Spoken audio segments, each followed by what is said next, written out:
ఓవైపు నిత్యావసర వస్తువుల ధరలు పెరుగుతుండటంతో ప్రజలు అల్లాడిపోతున్నారు.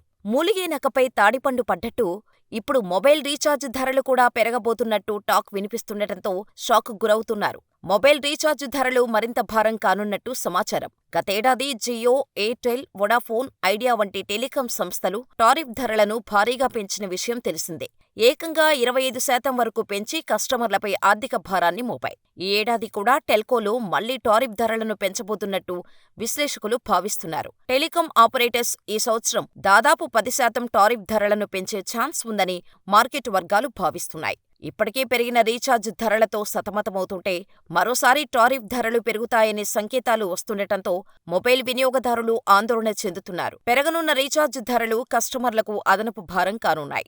అయితే మరోసారి టెలికాం కంపెనీలు రీఛార్జ్ ధరలను పెంచడానికి గల కారణమేంటి? ఆ వివరాలు ఇప్పుడు చూద్దాం. ఆపరేటర్స్ మార్జిన్లపై దృష్టి పెడుతున్నారని, త్వరలో 5G నిర్దిష్ట ధరలను ప్రవేశపెట్టవచ్చని జెఫరీస్ రిపోర్ట్ వెల్లడించింది.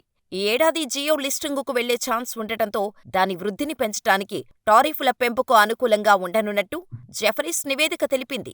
ఇదే సమయంలో ఎయిర్టెల్ మెరుగైన రిటర్న్ అనే క్యాపిటల్ ఎంప్లాయ్మెంట్ కోసం టారిఫ్లను పెంచాలని టార్గెట్గా పెట్టుకున్నట్టు తెలుస్తోంది. ప్రభుత్వం అతిపెద్ద వాటాదారుగా ఉండటంతో వొడాఫోన్, ఐడియా కూడా టారిఫ్లను పెంచే అవకాశం ఉండవచ్చని జెఫరీస్ రిపోర్టు వెల్లడించింది. టారిఫ్ ధరల పెంపుతో టెలికాం రంగ ఆదాయ వృద్ధి సంవత్సరానికి 15% పెరుగుతుందని జెఫరీస్ అంచనా వేస్తోంది. ఒకవేళ రీఛార్జ్ ధరలు పెరిగితే ఏడాది కాలంలోనే 2 సార్లు పెరిగినట్టు అవుతోంది.